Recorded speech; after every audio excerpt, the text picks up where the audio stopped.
সে কথা কি আমি তোমার কাছ থেকে শুনবো? কেন এসেছো তুমি? এইসব ছাইপাস গিলে আমার ঘরে ঢুকোচ্ছ কেন? কি ভেবেছো তোমার কথা মতোই আমি চলবো?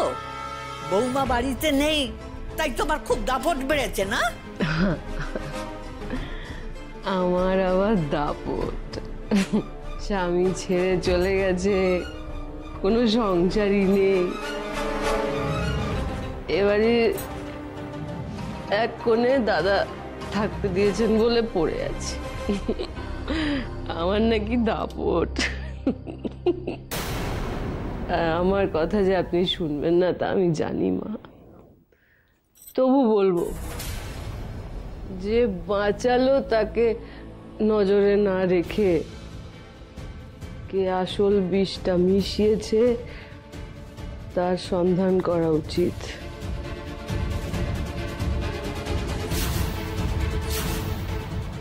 কোনো বাইরের লোক হওয়ার সুযোগ তো নেই মা। কি বলতে চাও তুমি? বাড়ির কেউ বিষ মিশিয়েছে?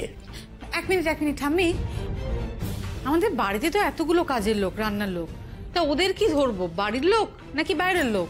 তাই তো, বাড়ির কেউ এ কাজ করবে না এটা আমি নিশ্চিত, কিন্তু ওই কাজের লোকেদের হাত করে কোনো বাইরের লোক দাদু ভাইয়ের ক্ষতি করতে চাইছে না তো?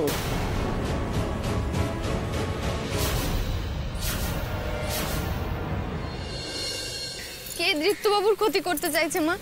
তুমি তো আমাকে কতবার ইঙ্গিত দিয়ে কত মানুষের প্রাণ বাঁচিয়েছ, এবারটা কেন চুপ করে আছো গো? দেখলে তো কত বড় একটা ভুল হয়ে গেল। একটা নির্দোষ মানুষ কিরকম অসুস্থ হয়ে পড়লো। তুমি যদি আমাকে ইঙ্গিত না দাও তাহলে আমি কি করে দোষীদের খুঁজে পাবো বলো তো? আর যদি খুঁজে না পাই তাহলে যে আমার ওপর থেকে ওনাদের সন্দেহ দূর হবে না, আর দৃপ্তবাবুর আসলে কে ক্ষতি চাইছে সেটাও আমি জানতে পারবো না। শক্তি দাও মা বিশালাক্ষী, শক্তি দাও। যে বিষ দিয়েছে তার যেন আমি হদিশ পাই মা, তাকে যেন আমি সবার সামনে হাজির করতে পারি।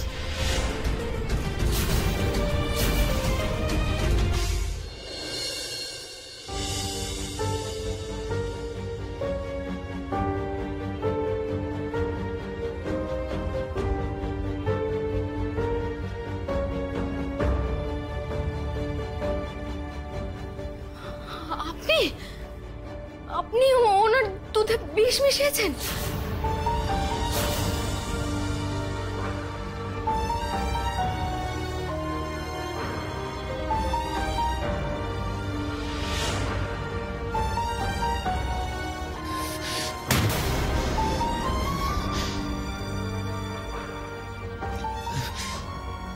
পারছি না, আমি আর পারছি না। কেন যে হচ্ছে এসব আমার সাথে? কেন হচ্ছে? সবকিছু ওই মেয়েটার জন্য। ওই মেয়েটার জন্য আমাদের সবকিছু এলোমেলো হয়ে যাচ্ছে। মেয়েটাকে চোখের সামনে থেকে না সরানো পর্যন্ত আমি কিছুতেই শান্তি পাচ্ছি না।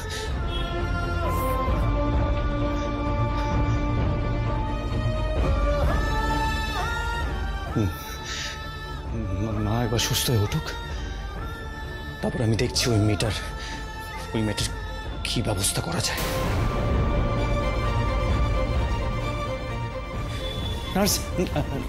নার্স বলছি, এখন আমার মায়ের ঠিক কি অবস্থা একটু বলবেন প্লিজ? অবস্থা খুব একটা ভালো নয়, তবে ডক্টর চেষ্টা করছেন, আর স্টমাকে অনেকটা বিষ আছে, দেখা যাক কি হয়।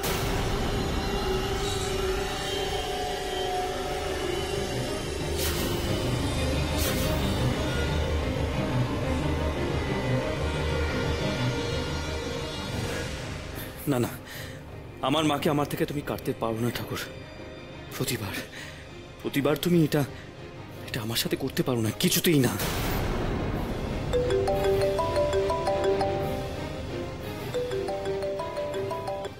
কেন ফোন করছো বাবা? কেন? তুমি অসুস্থ বলে আমি তোমাকে কিছু বলতে পারি না, কিন্তু এই সব অশান্তির মূলে ওই মেয়েটাকে তুমি নিয়ে এসেছো। কেন ওর সাথে আমার বিয়ে দিলে? কেন এতবার করে বলার পরেও কি তুমি আমাদের বাড়িতে নিয়ে এলে? কেন বাবা, কেন?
মা গো, কেউ না জানুক, তুমি তো জানো আমি দীপ্তবাবুকে বাঁচাতে গিয়ে ওনাকে মা হারা করতে চাইনি।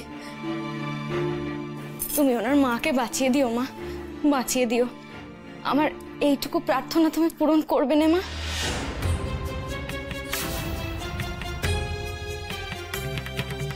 জাগলো রে জাগলো আলোর ভৈরবী, জাগলো আলোর ভৈরবী, জাগলো আলোর ভৈরবী।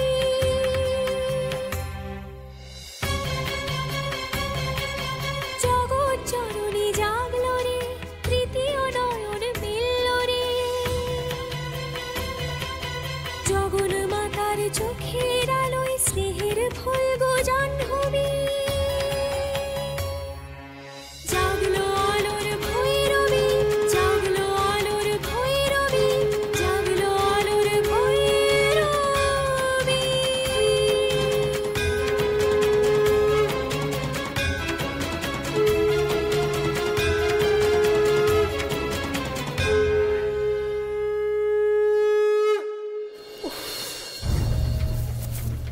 লাগছে না।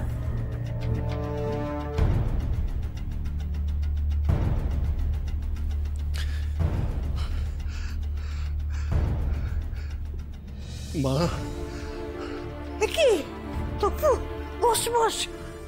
কি হলো, কি হলো? মা, ওরা তো কেউই আমার ফোন তুলছে না। আমার ভীষণ টেনশন হচ্ছে মা, আমার মনটা ভীষণ অস্থির লাগছে। মানে সংযুক্ত এখন কি অবস্থায় আছে আমি তো কিছুই বুঝতে পারছি না। শান্ত হ, শান্ত হ। সংযুক্তাকে আমি এতদিন ভুল বুঝে এসেছি মা, দীপ্ত শত্রু ভেবে এসেছি, কিন্তু এটা তো কোনোদিনই চাইনি মা। সংযুক্তার ক্ষতি তো কোনোদিনও চাইনি। তপু, তোরও তো শরীরটা ভালো নয়, এত দেখে শোন, ওখানে তো সবাই আছে, ঠিক ফোন করবে তোকে, কোনো চিন্তা করিস না। আয় বাবা, আয় আমার কাছে আয়, বস বস। না না মা, না, ওরা কখন কি খবর দেবে তার ভরসায় আমার বসে থাকলে চলবে না। আমাকে এক্ষুনি সংযুক্তার কাছে যেতে হবে মা, আমাকে যেতে হবে।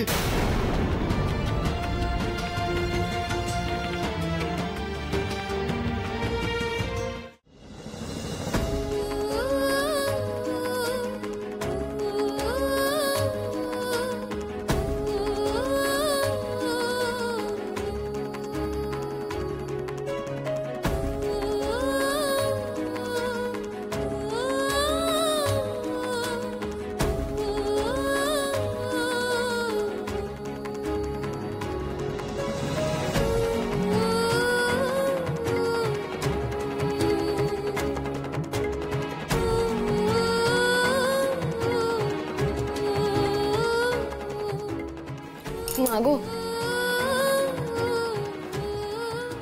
এই প্রসাদী ফুল যদি আমি দৃপ্তবাবুর মায়ের কাছে পৌঁছে দিতে পারতাম খুব ভালো হতো। মায়ের আশীর্বাদ সাথে থাকলে ওনার বিপদও কেটে যেত।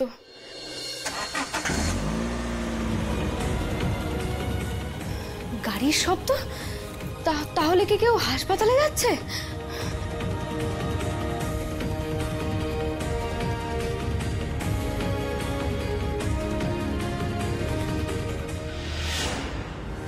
বাবা, বাবা, বাবা দাঁড়ান, বাবা, বাবা, বাবা।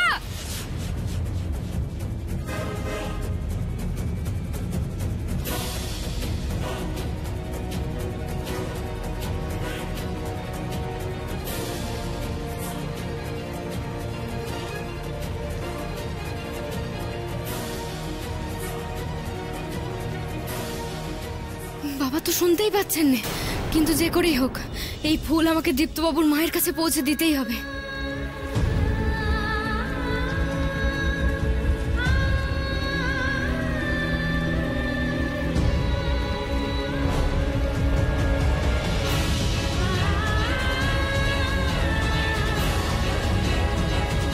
বাবা, ত্রিনয়নী,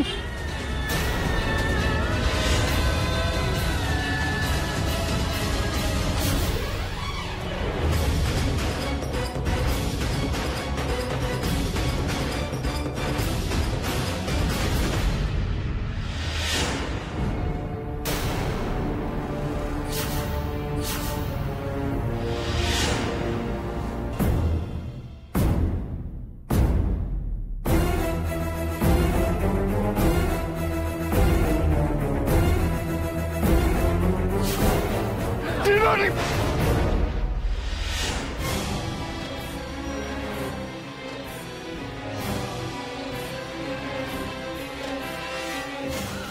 ঠাকুর ঠাকুর ঠাকুর, তুমি আমার মাকে ঠিক করে দাও। আমার মায়ের যদি কিছু হয়েছে তাহলে আমি নিজেকে কোনদিনও ক্ষমা করতে পারবো না। ওই বিষ মেশানো দুধটা মা না খেয়ে আমি খেয়ে নিতে পারতাম। আমি খেলেই তো ভালো হতো, কিন্তু এখন কিছু একটা করো প্লিজ। কেউ কি নেই আমার মাকে এই বিপদ থেকে বাঁচানোর জন্য?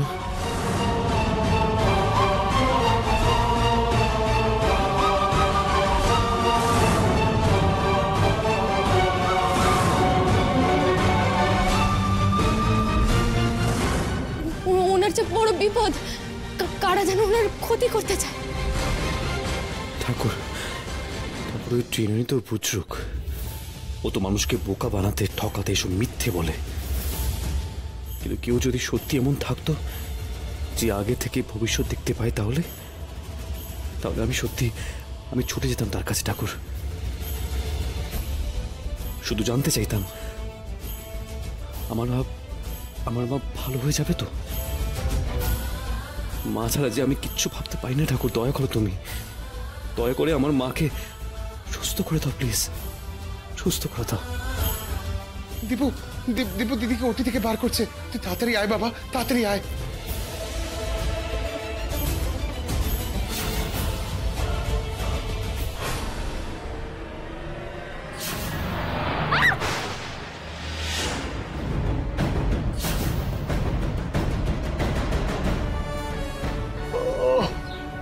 ভগবান, বাবা, বাবা, বাবা, বাবা।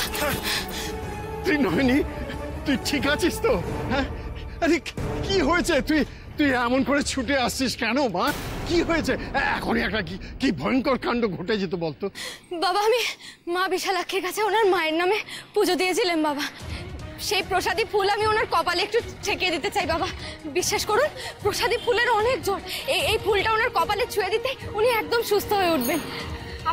আপনি আমাকে একটিবার ওনার কাছে নিয়ে যাবেন? আমি তো এই জন্যই এত দূর থেকে ছুটে ছুটে আসছিলাম। এত অপমান জোটে তোর কপালে, তবু তুই এই পরিবারের জন্য এত ভাবিস? নিজের কি হবে ঠিক নেই, ঘাড়ের ওপর ওত পেতে আছে বিপদ। তাও নিজের কথা না ভেবে সংযুক্তার কথা ভাবছিস। ওর জন্যে পুজোর ফুল নিয়ে এসেছিস।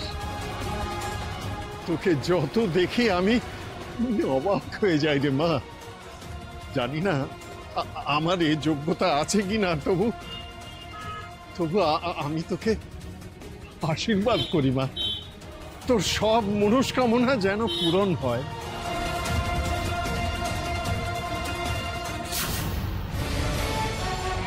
মা মা মা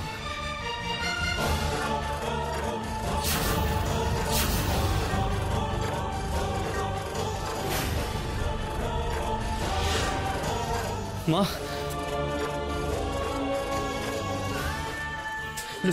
ডক্টর বলছি যে এখন এখন আমার মায়ের কি অবস্থা একটু বলবেন? আমার মায়ের কোনো ক্ষতি হতো, আপনি প্লিজ একটু দেখুন, প্লিজ কিছুটা করুন।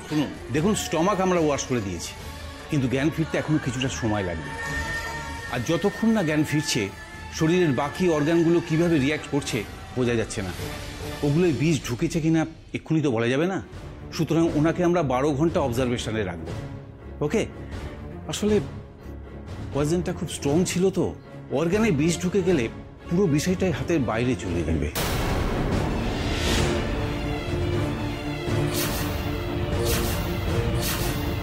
হাতের বাইরে চলে যাবে মানে?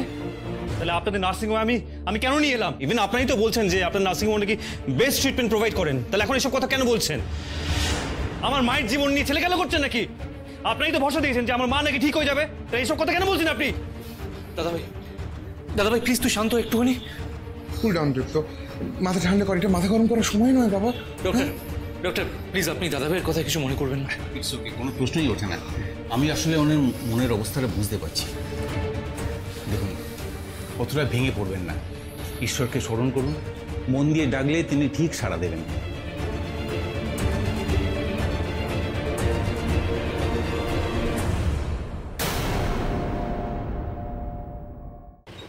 ওরা তোকে ভুল বুঝে এমনিতেই ভীষণ রেগে আছে, তার উপর তুই যদি এখন এই মায়ের আশীর্বাদী ফুল নিয়ে যাস, তাহলে তো আরো রেগে যাবে তোর ওপর। অনেক অনেক কটু কথা শোনাবে। দীপুর এমনিতেই তো মন ভালো নেই, শেষে কি বলতে কি বলে বসবে, আবার তুই অপমানিত হবি। থাক মা, থাক, তোর যাওয়ার দরকার নেই। তুই এক কাজ কর, তুই আমায় পুজোর ফুলটা দে, আমি ঠিক ছুঁয়ে দেবো।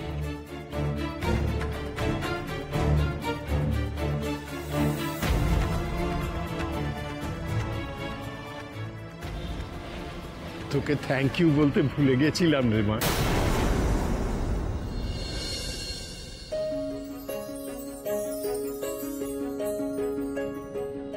থ্যাংক ইউ,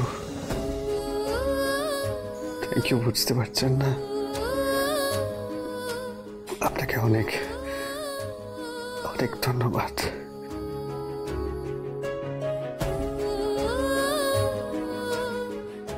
কি হলো রে মা? ও বুঝতে পারলি না তো? থ্যাংক ইউ মানে? জানি বাবা, এই কথাটা আমাকে দীপ্তবাবু আগে কয়েছে। সারাটা জীবন তো লোকে আমাকে খারাপ কথা কয়ে এসছে, অপবাদ দিয়ে এসেছে, কিন্তু কিন্তু উনি আমাকে প্রথমবার ধন্যবাদ করেছিলেন। সেই কথাখান আমি যত্ন করে বুকে আগলে রেখেছি বাবা।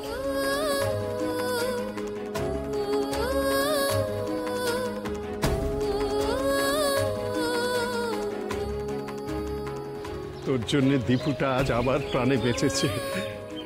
হাজার ধন্যবাদ দিয়েও আমি তোর এই ঋণ শোধ করতে পারবো না রে মা। না না, ধন্যবাদ দেবেন কেন? আর আমি যা করেছি, যা করছি, সব তো নিজের মানুষের জন্যই করছি বাবা।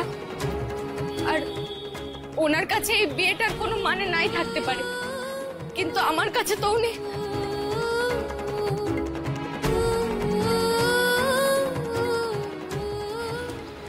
দীপ্তকে নিয়ে আমি বড় চিন্তায় আছি রে ত্রিনয়নী।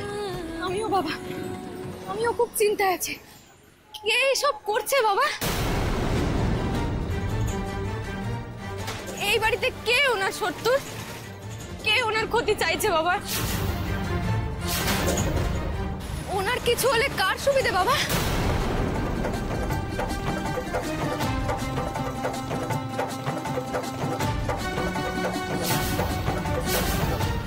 মা কি হচ্ছে? জানি না রে মা, জানি না। এতদিন পর্যন্ত তবু একটা আন্দাজ পেতাম, কিন্তু এখন যে সব বদলে গেল, বদলে গেল।